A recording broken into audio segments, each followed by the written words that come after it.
நீதி வழங்கும் போது அண்ணன் தம்பி சொந்தம் பந்தம் பணக்கார ஏழை எதையுமே பார்க்க கூடாதுடா. நாயத்தை மட்டும் தான் சொல்லணும். அனைவருக்கும் வணக்கம். இந்திய வானிலை ஆராய்ச்சி மையம் வெள்ளத்துக்கு புயலுக்கு red alert, orange alert, yellow alert கொடுத்து நம்ம கேள்விப்பட்டிருக்கோம், பார்த்துருக்கோம். கடந்த முறை கூட ரெட் அலர்ட் ஒதுக்கப்பட்டது. முதல் முறையாக எனக்கு விவரம் தெரிஞ்சு வெயிலுக்கு அலர்ட் கொடுத்துருக்காங்க. தமிழ்நாட்டுக்கு ஆரஞ்சு அலர்ட்லேருந்து மஞ்சள் அலர்ட்டுக்கு மாறி இருக்கு. கிட்டத்தட்ட 10 மாவட்டங்கள் இன்றைக்கு 100 டிகிரி செல்சியஸ்க்கு மேலே வெப்பம் தமிழ்நாட்டில் பதிவாயிருக்கிறது. இந்தியாவிலே 2வது இடமாக ஈரோட்டில் 108.25 டிகிரி செல்சியஸ் வெப்பநிலை பதிவாயிருக்கிறது. அதுக்கு அடுத்தபடியாக சேலம், தருமபுரி, திருப்பத்தூர், திருச்சி, வேலூர், இந்த 10 மாவட்டங்களில் 100 டிகிரி 104 டிகிரிக்கு மேலே வெயில் பதிவாயிருக்கிறது, வெப்பம் பதிவாயிருக்கிறது. எல்லா நாட்கள்லையுமே எனக்கு ஒரு 32 வயசு ஆகுது. இந்த 32 வயசுல நம்ம எவ்வளவோ வெயிலை பார்த்துருக்குறோம், நம்ம எல்லாருமே பார்த்துருக்குறோம். ஆனால் இது வரலாறு காணாத வெயில் எல்லாரும் சொல்கிறாங்க. ஏன்னா வெள்ளமாக இருந்தாலும் வரலாறு காணாத வெள்ளம், வெயிலாக இருந்தாலும் வரலாறு காணாத வெயில். என்னடா அது வரலாறு காணாத வெயில்னு பார்த்தா 108 டிகிரி ஈரோட்டுக்கு எப்படி பதிவாயிடுச்சு அப்படிங்கிறதான் இப்போ இருக்கிற மிகப்பெரிய கேள்வியே. இப்போ திருச்சி ஒரு கந்தக பூமின்னு சொல்லுவாங்க, வேலூர் வெயில் அதிகமாக இருக்கக்கூடிய இடம் தான். ஆனால் ஈரோடு மாவட்டம் அதிகமாக மலைகள் இருக்கக்கூடிய மாவட்டம். மேற்கு தொடர்ச்சி மலைகள் இருக்கிறது, பவானி ஆறு ஓடுகிறது, காவிரி ஆறு ஓடுகிறது, சுற்றிலும் மரங்கள் அதிகமாக இருக்கிறது. அப்படிப்பட்ட அந்த ஈரோடு மாவட்டத்தில் தமிழ்நாட்டிலேயே முதலிடம், இந்தியாவில் 2வது 3வது இடம் வர அளவுக்கு ஈரோட்டில் வெயில் வந்ததுக்கான காரணம் என்னன்னு சொல்லி ஈரோடு மக்கள்கிட்ட அங்கே இருக்கக்கூடிய நம்முடைய நண்பர்கள்ட்ட விசாரித்த போது ஒரு உண்மையான உண்மை வெளிப்பட்டது. ஈரோட்டில் கடந்த ஓராண்டுக்கு முன்னாடி மட்டும் 3400க்கும் மேற்பட்ட மரங்களை வெட்டியிருக்காங்க. சாலை விரிவாக்கங்கிற பேரில் காடுகள் முழுமையாக அழிக்கப்பட்டிருக்கிறது. இதை எல்லாவற்றையும் தாண்டி ஈரோட்டில் கூடிய ஆறுகள் முழுமையாக செத்து போச்சு. அங்கே இருக்கக்கூடிய சாயப்பட்டறை கழிவுகள், அங்கே இருக்கக்கூடிய தோல் பதனிடும் தொழிற்சாலையின் கழிவுகள், அங்கே இருக்கக்கூடிய மற்ற ஃபேக்டரிஸுடைய கழிவுகள் அத்தனையும் கலந்து அது வெளியேறக்கூடிய புகை எல்லாம் காற்றுல கலந்து ஈரோடு ஏற்கனவே கேன்சர் சிட்டியாக மாறிடுச்சு. இப்போ வெப்பத்தால் வெயிலால் அதிகம் பாதிக்கப்படக்கூடிய மாவட்டமாக ஈரோடு மாறி இருக்கிறது. இப்படி ஒவ்வொரு மாவட்டமுமே கன்னியாகுமரி கொடுத்து அங்கே கன்னியாகுமரிக்காரங்களையும் பேச ஆரம்பிச்சிட்டாங்க. 15 வருஷத்துக்கு முன்னாடி இந்த கன்னியாகுமரி வேறு, இன்னைக்கு இருக்கிற கன்னியாகுமரி வேறு. அதே போல தான் 10 ஆண்டுக்கு முன்னாடி இருந்த திருச்சி வேறு, இப்போ இருக்க திருச்சி வேறு. வெளியவே போக முடியல திருச்சியில், அவ்வளவு வெயில். அப்படி வெயிலில் நம்ம நானா மெடிக்கல் ரெப்ரசன்டேட்டிவ் இருக்கும்போது இதே சித்திரை மாதங்களில், மே மாதங்களில் பைக்கில் போயிட்டு காலை 8 மணிக்கு ஆரம்பித்து இரவு 8 மணி வரைக்கும் ரவுண்ட்ஸ் அடிச்சிருக்கிறோம். அப்போது அந்த வெயில் தாங்க முடிஞ்சுது. கொஞ்சம் இளநீர், கொஞ்சம் ஏதாவது ஒரு தாகத்துக்கு மோர் குடிச்சிட்டோம்னா அது தாங்கிடும், அவ்வளோதான், தண்ணி குடிச்சிட்டா. ஆனால் இப்போ வீட்டை விட்டு வெளியே போக முடியல. அந்த சாலையை கடக்கும் போதே முகத்தில் அப்படியே எரியுது, தீப்பிடிச்சு எரிஞ்ச மாதிரி எரியுது. இதுவரைக்கும் வந்த செய்திகளில் இந்த தேர்தல் பரப்புரை, வாக்குச்சாவடிக்கு மக்கள் ஓட்டு போட்டு போனது 7 பேருக்கு மேலே இறந்திருப்பதாக தகவல் சொல்கிறாங்க. பல பேர் பல இடங்களில் மயங்கி விழுந்திருக்காங்க. இந்தியாவுடைய ஒரு அரசு கட்சியுடைய தலைவர் தேர்தல் பரப்புரைக்கு போறாரு. பரப்புரைக்கு போகும்போது இந்த வெயிலின் தாக்கத்தில் மயங்கி கீழே விழுறாரு. அப்போ வெயில் அவ்வளவு தகிச்சிருச்சா? இது இந்தியாவில் மட்டும்தான் இருக்குதா, தமிழ்நாட்டில் மட்டும்தான் இருக்குதா, இல்லை உலகம் முழுமைக்கு பார்த்தா இருக்கிறது. இந்தியாவில் வட மாநிலங்களில் அதிகமான பாதிப்புகள் எப்போதுமே இருந்துக்குது. கடந்த 2023 மகாராஷ்டிராவில் ஒரே நாளில் 13 பேர் வெயிலில் மயங்கி இறந்து போனாங்க.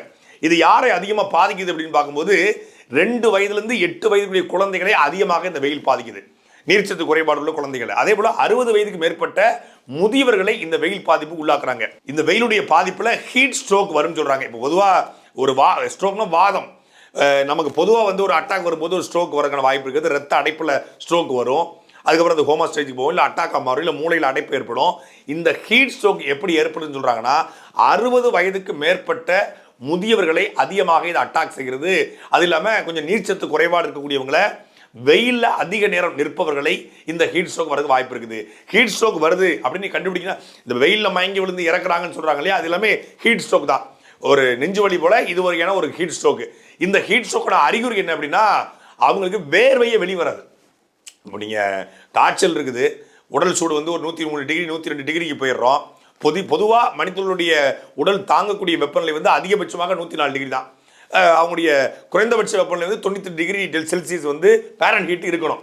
அந்த பேரன்ஹீட்டை தாண்டும் பொழுது 104 டிகிரி பேரன்ஹீட்டை தாண்டும் பொழுது அது வந்து ஹீட் ஸ்ட்ரோக்காக மாறுது. இப்போ அந்த 104 டிகிரி ஃபாரன்ஹீட் வரைக்கும் உடல்ல தாங்க முடியும். ஒரு காய்ச்சல் 104 டிகிரி, ஒரு மாத்திரையை போடுறோம், மாத்திரையை போடும்போது அது சரியாகி உடல்ல இருந்த சூடு வேர்வையாக வெளிவரும். வேர்வை வெளிவிட்டோடனே காய்ச்சல் சரியாயிரும், சூடு சரியாயிரும். இப்போ இந்த அதிக வெப்பநிலை, அதிக வெப்பமான வானிலை நிலவும் பொழுது என்ன ஆயிருது, வேர்வை வெளிவரல. வேர்வை வெளிவரும் போகாம இருக்கும் பொழுது அங்க ஹீட் ஸ்ட்ரோக் ஏற்பட்டு மயங்கி விழுறாரு, ஹோமா ஸ்டேஜ் போறாரு. நாம் தமிழ் தலைமை உறுப்பினர் சீமான் அவர்கள் கூட கடந்த 2 ஆண்டுக்கு முன்னாடி ஒரு பொது இடத்துக்கு ஒரு நிகழ்ச்சிக்கு போகும்போது, ஒரு ஆர்ப்பாட்டத்துக்கு போகும்போது அதிக நேரம் வெயில நின்றதுனால காலை உணவு எடுக்கல, தண்ணீரும் குடிக்கல, நீர் சத்து குறைபாடு ஏற்படுது. அவர் மயங்கி விழுறாரு.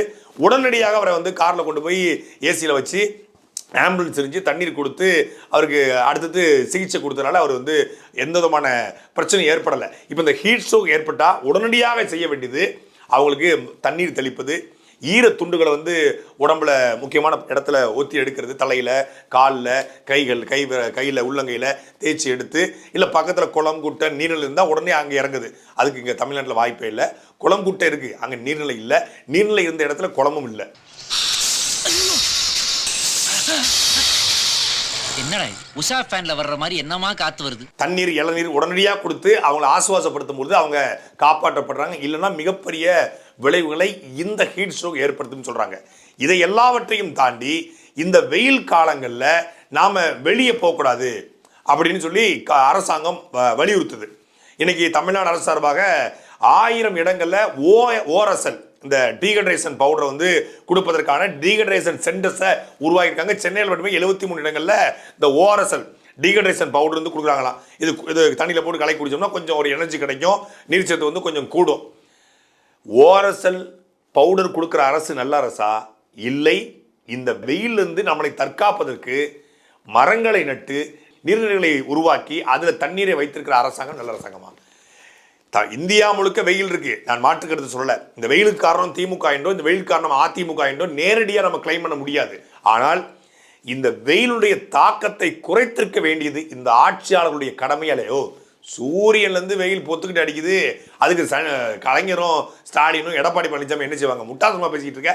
எது நடந்தாலும் வந்து ஸ்டாலினி எடப்பாடி பழனிசாமி குறை சொல்வியா? உன் வீட்டில் அடைச்சிட்டா கூட ஸ்டாலினி எடப்பாடி பழனிசாமி குறை சொல்வியா அப்படின்னு பல பேர் வருவான். உண்மையிலே தமிழ்நாடு இவ்வளவு பெரிய வெயில் நிறைந்த மாநிலமாக இருந்திருக்கிறதா என்று பார்த்தால் வேலூர் தவிர்த்துவிட்டு பல மாவட்டங்களில் இவ்வளவு தாக்கம் இதுக்கு முன்னாடி இருந்தது கிடையாது.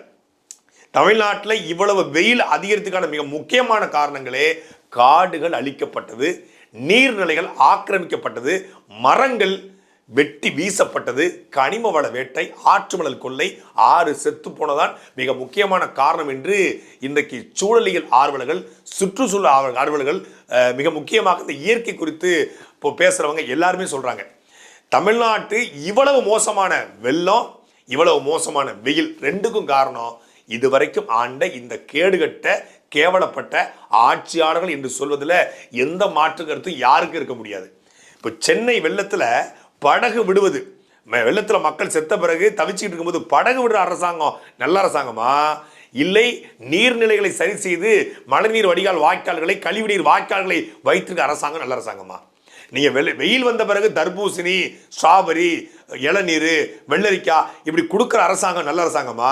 அந்த வெயிலுக்கு அந்த மக்கள் வந்து பாதுகாப்பாக இருப்பதற்கு மரங்களை நட்டு நீர்நிலைகளை நல்லா வச்சுட்டு இந்த நேரத்தையும் தண்ணீர் தட்டுப்பாடு ஏற்படாமல் வைத்திருக்கிற அரசாங்கம் நல்ல அரசாங்கமா? என்னிடமா எதிர்த்து பேசுகிறாய்? யாரங்கே அந்த மூக்குப்பிடியை அள்ளி அவன் முகத்தில் போடுங்க. இது அநியாயம். நம்ம என்ன செய்வோம்? வெள்ளம் வரும், பிரெட்டு கொடுப்போம். வெயில் வரும், வெள்ளரிக்காய் கொடுப்போம். மருத்துவமனை கட்டி தர மாட்டோம், ஆனால் சுடுகாடை நல்லா கட்டி கொடுப்போம். இதுதான் நம்மளுடைய திராவிட மாடல் அரசாங்கம்.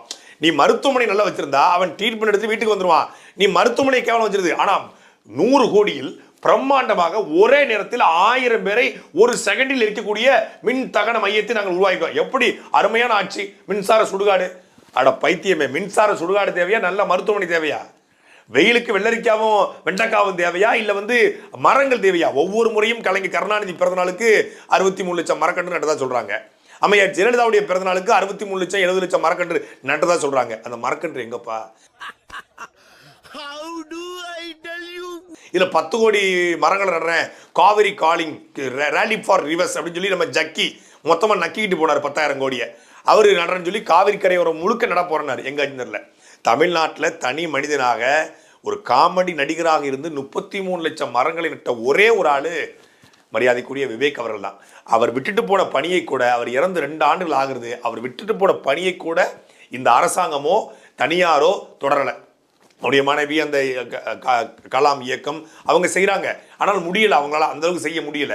ஒரு அரசு நினைச்சா 1 மாதத்துல 1 கோடி மரங்களை நட முடியும், நடலை. சரி, அரசையே குறை சொல்ல, நாம ஒரு 1500 ஸ்கொயர் ஃபீட்ல இடம் வாங்குறது, வாங்கி நக்கிக்கிட்டு வீட கட்டுறது. அந்த வீட்டுக்குள்ள ஒரு துளசி செடி கூட வச்சக்கூட இடம் விட்டக்கூடாது. நக்கி மொத்தமா வளர்ச்சி வீட கட்டி ஒரு அடி கூட மிச்ச முடிஞ்சா அந்த புறம்போக்கு இடத்துல, அரசு இடத்துல ஒரு அடி தள்ளி கூட வீட கட்டுவோம் மொழிய.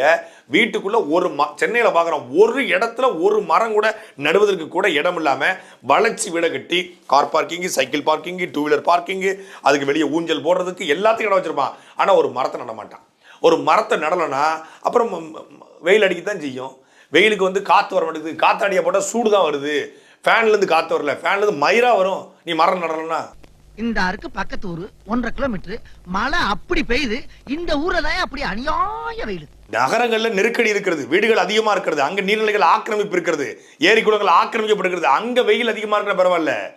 நீங்க கிராமங்கள்ல தான் மக்கள் அதிகமான வெயிலுக்கு பாதிக்கப்படுறான். ஏன்னா கிராமங்கள்ல கூட இன்னைக்கு மரங்கள் வைக்கப்படுறதில்ல. ஒரு காலத்துல மரம் இருந்துச்சு, அந்த மரத்தை பூரா வெட்டிட்டு நெடுஞ்சாலை அப்படிங்கிற பேர்ல பேர் என்ன தெரியுமில்ல, கிரீன் 4 வேஸ் ரோடு. என்ன கிரீன் 4 வேஸ்? 2 பக்கமும் இருந்த ஆலமரம், அரச மரம், புங்க மரம், புளிய மரம் இதை வெட்டிட்டு நட்ட நடுவுல அரளி செடியை நட்டு வைக்கிறதுக்கு பேரு கிரீன் 4 வேஸ். எப்படி யாருக்கிட்ட எங்க கிட்டயா? ஏன்டா அரளி செடி நட்டு வைக்கிறேன்னு கேட்டா, ஆடு தின்றோம், மாடு தின்றோம், அது செத்து போயிடும், அதனால அரளி செடியை வைக்கிறோம் அப்படின்றாங்க. எனக்கு நல்ல விச செடியா வச்சு விட, நாங்களும் தின்னுட்டு சாகிறோம். எப்படிப்பட்ட ஒரு அரசுகிட்ட நம்ம மாட்டிட்டு இருக்கோம் பாருங்க. சென்னையில 100 சென்டிமீட்டர் மழை ஒரே நாள் டிசம்பர் மாதம் 1ஆம் தேதி 2ஆம் தேதி ஒரே நாள்ல 100 சென்டிமீட்டர் வரைக்கும் மழை பதிவானது. திருநெல்வேலி, தூத்துக்குடி, தென்காசி, கன்னியாகுமரியில அதே போல வரலாறு காணாத மழை, 70 ஆண்டுகள் இல்லாத மழைன்னு சொன்னாங்க. ஒரே நாள்ல கொட்டி தீர்த்து ஒட்டுமொத்தமான மணிமுத்தாறு பாபநாசத்துல வெள்ளப்பெருக்கு ஏற்பட்டு தாமிரபரணி கரையோர அத்தனை கிராமங்களும் பாதிக்கப்பட்டது. ஊரே வெள்ளத்துல 15 நாட்கள் மிதந்தது. அந்த தண்ணி எங்க? சென்னை வெள்ளத்துல 3 நாட்கள் பெய்த மழையினுடைய தண்ணீர் சேமிக்கப்பட்டிருக்கிறதா, கடல்ல கலக்கப்பட்டிருக்கிறதா? தென்காசி, திருநெல்வேலி, தூத்துக்குடி, கன்னியாகுமரியில் பெய்த மழையினுடைய கடல்ல கொஞ்சம் கலக்கும், சரி, ஒரு 30% தான் சேமிச்சு வச்சிருக்கீங்களா? 1% கூட சேமிச்சு வைக்கல. அந்த வெள்ளம், பெருவெள்ளம் ஏற்பட்டுக்கிறது, ஒவ்வொரு குளங்களும் உடச்சிட்டு வெளியே போயிடுச்சு. குறிப்பா சிறுவைகுண்டம் பக்கத்துல கருங்குளம் இருக்கிறது. அந்த கருங்குளத்துடைய குளம் மிகப்பெரிய குளம். நம்ம மாரி செல்வராஜுடைய ஊர் கூட அது பக்கத்துல இருக்க புளிய குளம். அந்த குளத்தை வெட்டி விட்டு தான் தண்ணி வெளியே போச்சு. ஏன்? அந்த குளம் தூர்வாரப்படலை.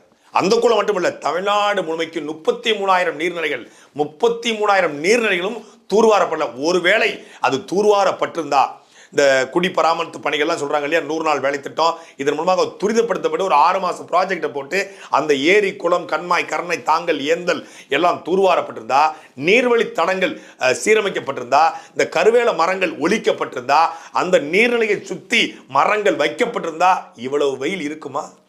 இந்த வெயில்ல நாம அக்வாஃபினா, கக்வாஃபினா, குன்னிலே, ஆண்டவரு, பேண்டவரு அப்படின்னு வாங்கி குடிச்சிருவோம். காக்கா என்ன பண்ணும்? கொக்கு என்ன பண்ணும்? குருவி என்ன பண்ணும்? காட்டுக்குள்ள இருக்கக்கூடிய ஒரு யானை குடிநீர் இல்லாம, தண்ணி இல்லாம தமிழ்நாட்டுக்குள்ள ஈரோடு பக்கத்துல செத்து போச்சு. நல்லா இருப்பீங்களா? நீங்களா நல்லா இருப்பீங்களா? ஒட்டுமொத்தமான மேற்கு தொடர்ச்சி மலை காடுகள்ல, காட்டுக்குள்ள செயற்கையாக தொட்டிகள் கட்டப்பட்டிருக்கிறது. எவ்வளவு பெரிய கேவலம் பாருங்க. ஒரு காட்டுக்குள்ள இருக்கக்கூடிய யானைக்கும், புலிக்கும், கரடிக்கும், குரங்குக்கும், அங்க இருக்கக்கூடிய வரை ஆடுகளுக்கும், அங்க இருக்கக்கூடிய மாடுகளுக்கும் தண்ணீர் அங்கே உருவாக்கப்படுது. அங்கே நீர்நிலைகள் இருக்கிறது, அங்கே வாய்க்கால் இருக்கிறது. அதுல தண்ணி இல்லை. தண்ணி இல்லாம செயற்கையா அங்கங்க தொட்டி கட்டிருக்கிறான். அந்த தொட்டிலையும் தண்ணி ஊத்தல, தொட்டிலையும் தண்ணி இல்லை, அங்க வாய்க்காலிலும் தண்ணி ஓடல, காட்டுக்குள்ளையும் தண்ணி இல்லை. அங்க இருக்கக்கூடிய மான்களும் அங்க இருக்கக்கூடிய விலங்குகளும் கொஞ்சம் கொஞ்சமாக செத்து கொண்டிருக்கிறது. இல்ல நீர்நிலையை தேடி ஊருக்குள்ள இறங்கி கொண்டிருக்கிறது. இப்ப மக்களுக்கும் ஆபத்து, காட்டுக்கும் ஆபத்து. நாட்டை அழிச்சது பத்தாதுன்னு கொஞ்சம் கொஞ்சமாக காட்டையும் அழித்து கொண்டிருக்கிறது இந்த கூட்டம். காடு அழகா இருந்திருந்தா நாடு நல்லா இருக்கும். நீ காட்டை அழிச்ச, கனிம வளத்தை வேட்டையாடின, கன்னியாகுமரியுடைய பெரும் அழகாக இருந்து அந்த இயற்கை சூழலை உருவாக்கி, இதே ஏப்ரல் மேல நான் கன்னியாகுமரிக்கு போயிருக்கேன். மாலை நேரங்களில் கொஞ்சம் மழை பொழியும், கோயம்புத்தூர்ல மாலை நேரங்களில் கொஞ்சம் மழை பொழியும். குற்றாலம் பாறையை பாருங்க, இதான் அந்த ஆட்சியினுடைய லட்சணம். ஒரு சொட்டு தண்ணி அப்படியே பாறை மட்டும்தான் இருக்கு. இதே மே மாதம் விடுமுறை விட்ட பிறகு நாங்கெல்லாம் 8வது 9வது படிக்கும்போது எங்க ஊர்ல இருந்து சாப்பாடு கட்டிக்கிட்டு ஒரு ஆடு பிடிச்சிக்கிட்டு அங்கவே வெட்டி சமைச்சு சாப்பிட்டுட்டு குற்றாலத்தை குளிச்சுட்டு வருவோம். அது பெரிய ஒரு கொண்டாட்டம் போல இருக்கும். குளிச்சு அங்கே சமைச்சு சாப்பிட்றது பெரிய கொண்டாட்டம் போல இருக்கும். இன்னைக்கு ஜூன் ஜூலைக்கு மேலே தான் குற்றாலம் போக முடியும். அப்போ தான் தண்ணி வருகிற நிலைமை இருக்குது. பள்ளிக்கூடம் திறந்த பிறகு தான். முன்னாடி அந்த விடுமுறை காலங்களில் அந்த ஏப்ரல் மேலே குற்றாலம் வந்து அப்படியே கொண்டாடி தீப்பாங்க. குற்றாலம் பார்டர் ஹோட்டலு செங்கோட்டலாம் அவ்வளோ பரபரப்பாக இருக்கும். அந்த சீசன் போயிடுச்சு. யார் காரணம்? வெறும் இயற்கை மட்டும்தான் காரணமா? அந்த இயற்கையை அழிச்ச நீங்க காரணமா? இதே வெயில் தான் எப்போதும் இருந்திருக்கிறது. ஆனா அப்போ வீட்டை சுத்தி மரங்கள் இருந்தது. குறைந்தபட்சம் வீட்டை சுற்றி ஒரு கருவேப்பிலை மரம் இருக்கும், ஒரு பலா மரம் இருக்கும், ஒரு நல்ல நாட்டு மரம் இருக்கும், ஒரு பப்பாளி மரம் இருக்கும், ஒரு வேப்பலை மரம் இருக்கும், ஒரு புளிய மரம் இருக்கும். வீட்டுக்கு வெளியே புளிய மரம் வேப்ப மரம் இருக்கும். வீட்டை சுற்றி நல்ல கனிகளை தரக்கூடிய மரங்கள் இருந்துச்சு. கோவிலில் வழிபாட்டு தலங்களில் மனோரஞ்சிதம், மகிழம் மரம், புன்னை மரம், பாரிஜாத மரம், செண்பக மரம், இந்த மரங்கள் வந்து கோவிலை சுற்றி இருக்கும். அங்கே போனால் ஆலமரம் இருக்கும், அரச மரம் இருக்கும்.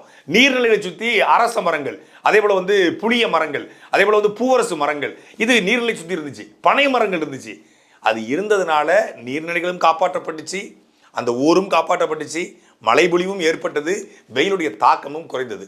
ஒரு பனை வெயில் காலங்களில் மழை காலங்களில் தண்ணீரை அப்படியே சேகரித்து வச்சுக்கிட்டு வெயில் காலங்களில் கொஞ்சம் கொஞ்சமாக அந்த தண்ணீரை வந்து வெளியே விடும் சொல்கிறாங்க. ஏன்னா அது வந்து அதோடைய பனையுடைய வேரே வந்து டியூப் மாதிரி தான் இருக்கும். ஒரு ரத்த நாளங்கள் போல, ரத்த குழாய் போல தண்ணி உள்ளே ஓடிக்கிட்டு இருக்கும்.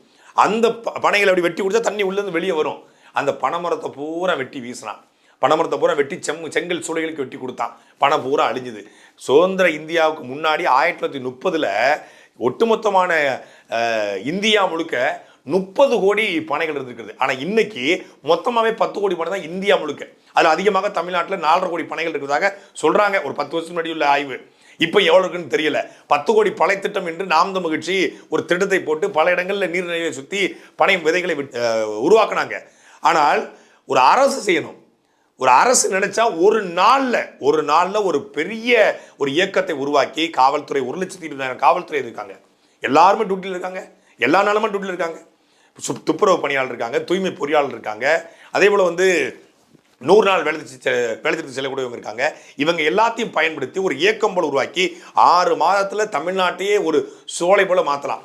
6 மாதத்தில் உருவாக்கலாம். அடுத்த 5 ஆண்டுகள் திட்டம் போட்டால் 5 ஆண்டுகள் எல்லா மரமும் பெரிய மரமாக மாறிடும். அப்படிப்பட்ட மரங்கள் இருக்குது இயற்கையாகவே. சென்னையில் சிங்கார சென்னை 2.0 சிங்கார சென்னையில் மரங்கள் நட்டாங்க. நட்ட மரத்தில் பாதி மரம் புயலில் போயிடுச்சு, பாதி மரம் வெள்ளத்தில் போயிடுச்சு. பூரா என்னது? காக்கையோ குருவியோ கொக்கோ கிளியோ எந்த பறவையும் உட்காராத. பூக்கும், ஆனால் காய் காய்க்காது, பழம் பழுக்காது. அது எந்த பறவைகளுக்கும் பயன்படாத வெளிநாட்டிலேருந்து கொண்டு வரப்பட்ட, ஜப்பான்லேருந்து சீனாவிலேருந்து கொண்டு வரப்பட்ட அந்த மரபணு மாற்றப்பட்ட ஒரு அலங்காரமாக இருக்கக்கூடிய மரங்களை, ஒரு பிளாஸ்டிக் போல ஒரு மரம் தண்ணியை குடிக்கும், பூக்கும், பூவை கொட்டும், குப்பையை கொட்டும். ஆனால் எந்த பயன்பாடும் இல்லாத, மழைப்பொழிவை உருவாக்காத, சுற்றுச்சூழலை வந்து பாதுகாக்காத மரங்களை வச்சதுடைய விளைவு சென்னையிலே இவ்வளவு பெரிய வெயில். என்ன வெயில் தான். வெள்ளம் வந்தா படகு விடும், பிரெட் கொடுக்கும். வெயில் வந்தா ORSL கொடுக்கும். நாம தான் நம்மளை காப்பாத்திக்கணும். இந்த வெயிலுடைய கொடுமையிலிருந்து நம்ம குறைந்தபட்சம் தற்காத்துக்குள்ள குறைந்தபட்சம் ஒரு நாளைக்கு 3 to 5 லிட்டர் தண்ணி குடிக்கணும்னு சொல்றாங்க. தண்ணிக்கு எங்கடா போகணும்னு கேட்காதீங்க. 3 to 5 லிட்டர் தண்ணி குடிக்கணும். குறைந்தபட்சம் 2 லிட்டர் தண்ணியாக குடிக்கணும். ஒரு பெரியவங்க 1 மணி நேரத்துக்கு ஒரு முறை வந்து தண்ணி குடிக்கணும். இளநீர் ஒரு நாளைக்கு 1/2 லிட்டராவது ஒரு இளநியாவது வாங்கி குடிக்கணும். அதே போல் வந்து இந்த தர்பூசணி பழங்கள், வாட்டர் மெலன்னு சொல்கிற தர்பூசணி, முடிஞ்ச அளவுக்கு தர்பூசணி பழங்கள் ரொம்ப குறைந்த விலையில் கிடைக்கிது, அதை வாங்கி குடிக்கலாம். மோர் இருக்கிறதுலே வந்து எளிமையான இன்னொன்று ரொம்ப குறைந்த விலையில் கிடைக்கக்கூடிய ஒரு பானம் வந்து மோர். அதே போல் எலுமிச்சை சாறு, எலுமிச்சையில் நாட்டு சர்க்கரையோ இல்லை சர்க்கரையோ போட்டு அதை பெருக்கி அதில் நிறைய தண்ணி ஊற்றி அதை குடிக்கலாம். குழந்தைகளுக்கு கொடுக்கலாம். இந்த காலங்களில் சளி பிடிக்கக்கூடாது. சளி பிடிக்காதவங்க இந்த இளநீர், மோர், தர்பூசணி, எலுமிச்சை சாறு, இல்லை நன்னாரி சர்பத்து, நொங்கு, ரொம்ப ரொம்ப ஆரோக்கியமான, ரொம்ப ரொம்ப எளிமையான நல்ல உணவு. இந்த வெயிலுக்கு இந்த சூட்டை தணிக்கக்கூடிய மிகச்சிறந்த உணவு நொங்கு. அதை சாப்பிடலாம். சில பேர் வந்துடுறது அப்படி வெளியே வேர்க்க வேர்க்க அப்படியே பேக்கை போட்டு வர்றது, வேலைக்கு போயிட்டு வந்து ஃப்ரிட்ஜில் வந்து சில்லுன்னு, அதுவும் ஃப்ரிட்ஜில் வைக்க முடியும், ஃப்ரீசரில் போட்டு வச்சிருமா, நான் வந்துகிட்டு இருக்கேன் 1 மணி நேரத்தில் வந்துடுவேன், ஃப்ரீசரில் எனக்கு குளுன்னு இருக்கணும், அப்படி கட்டியாக இருக்கணும், எடுத்து அப்படி கிடுக்கிட்டுன்னு ஊற்றுறது, ஒட்டு மொத்தமாக அவிஞ்சு போயிடும். அந்த அந்த பெப்சியோ கோக்கோ மிராண்டாவோ இல்லை ஸ்லைஸோ இந்த நயன்தாரா குடிச்சு மாம்பழச்சாரோ அதெல்லாம் வந்து எந்த உடல் சூட்டையும் தணிக்காது, எந்த விதமான பலனும் அளிக்காது. இந்த வெயில் காலங்களில் ஃப்ரிட்ஜில் இருந்து எடுத்த எந்த விதமான உணவையும் உட்கொள்ளக்கூடாது என்பதுதான் மருத்துவருடைய அறிவுரையை. இயற்கையாக கிடைக்கக்கூடிய இளநீர், இயற்கையாக இருக்கக்கூடிய மோர், அதே போல் வந்து இயற்கையோட பழச்சாறுகள், அதே போல் வந்து நொங்கு, எலுமிச்சை சாறு, நன்னாரி சர்பத்து, இது குடிக்கலாமே ஒழிய இந்த பெப்சி கோக்கு மிராண்டா ஸ்லைஸு எல்லாமே சொல்கிறாங்களே, இது எதுவுமே குடிக்கக்கூடாது என்பதுதான் மருத்துவருடைய அறிவுரை. அதை குடிச்சிட்டு தாகம் தணிஞ்சு நினைக்கலாம், ஆனால் உள்ளுக்குள்ளே அது பெரிய வேலையை ஏற்படுத்தும்.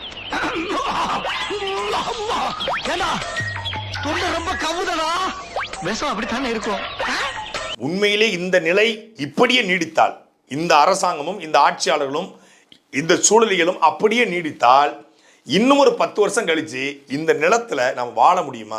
இது இன்னொரு பாலைவனமாக மாறுவதற்கான எல்லா வாய்ப்பும் இருக்குது. பார்க்கறதுக்கு பசுமையா இருக்கு, மேலேருந்து பார்த்தா ஆஹா அழகா இருக்கு, பூரா கருவேல மரம், மேலேருந்து பார்த்தா என்னமோ செல்வ செழிப்பா அப்படியே இயற்கை செழிப்பா இருந்த மாதிரி இருக்கும், பூரா கருவேல மரம் தான் இருக்கு. அதனால எந்த பயனும் ஏற்பட போதில்லை. இயற்கையான மரங்களை நாமும் நடணும், அரசும் நடணும். அப்படி இந்த சுற்றுச்சூழலை மாற்றலைன்னா, இந்த நீர்நிலைகளை வந்து மீண்டும் சீரமைத்து அதில் தண்ணீரை சேமித்து வைக்கலைன்னா மழைப்பொழிவே இருக்காது, சாரல் அப்படின்னு ஒன்று இருக்காது, நீர் வீழ்ச்சிகள் இருக்காது, அருவிகள் இருக்காது, ஆறுகள் இருக்காது, குளங்கள் இருக்காது, தண்ணீர் தட்டுப்பாடு ஏற்படும். காசு இருக்கிறவன் வாங்கி குடிப்பான், காசு இருக்கவன் ஏசியில் வாழ்வான், காசு இல்லாதவன் எரியுதடி மாலா போடு. தமிழ்நாடு அரசின் சார்பாக டீஹைட்ரேஷன் சென்டர்ஸை உருவாக்கி வெப்பசலன நோயிலிருந்து மக்களை பாதுகாக்க, எப்படி கொரோனா வந்தால் பெட் ரெடி பண்ணி வச்சாங்களோ, எப்படி வெள்ளத்துக்கு வந்து பெட்லாம் ரெடி பண்ணி வச்சாங்களோ, அப்படி இப்போ இந்த வெப்பசலன நோய்க்கும் பெட்டு ஹாஸ்பிட்டல் ரெடியாக இருக்கான். அதாவது நாங்கள் வந்து முன்னாடி குணப்படுத்த மாட்டோம், நீ செத்தா உனக்கு வந்து சுடுகாடு கட்டுவோம், உனக்கு அடிபட்டா உனக்கு வந்து ட்ரீட்மெண்ட் கொடுப்போம், அப்படிங்கிறது அரசுடைய நோக்கமாக இருக்குது. சரி, மக்களை காப்பாற்றுறீங்க, மனுஷனை காப்பாற்றிட்டீங்க, திண்டுக்கல்ல மீன்களும் செத்து மிதக்குத, அதை எப்படி காப்பாற்றுவீங்க? காடு திடீர்னு தீப்பிடிச்சு எரியுது வெயிலில், வெயிலுடைய தாக்கத்தில், அதை என்ன செய்ய போறீங்க? காட்டு விலங்குகள்லாம் வெளியே ஓடி வருது, அது என்ன செய்ய போறீங்க? இது இன்னைக்கு எச்சரிக்குது, இன்னும் 10 வருஷம் கழிச்சு இது மிகப்பெரிய பின்விளைவுகளை ஏற்படுத்தும். அண்ணன் சீமான் சொன்னாரு, போதிக்கும் போது தெரியாது, பாதிக்கும் போது தான் தெரியும். நான் வந்து பேசும்போது உனக்கு தெரியாது, உனக்கு ஒரு நாள் அந்த பிரச்சனை வரும், அப்போ நீ என் முகத்தை யோசிப்ப, வட்டமாக நான் வந்து போவேன், அப்போ நான் இருந்தால் காப்பாற்ற வருவேன், இல்லைன்னா யாரும் உன்னை காப்பாற்ற வரமாட்டான்னு சொன்னாரு. இன்னைக்கு கண் கூட நடந்துட்டு இருக்கு, வெள்ளத்திலும் செத்தோம், இப்போ வெயிலையும் சாகுறோம். சாட்டை எடுத்து நாட்டை திருத்து, இளம் தலைமுறை தானே நீ வழி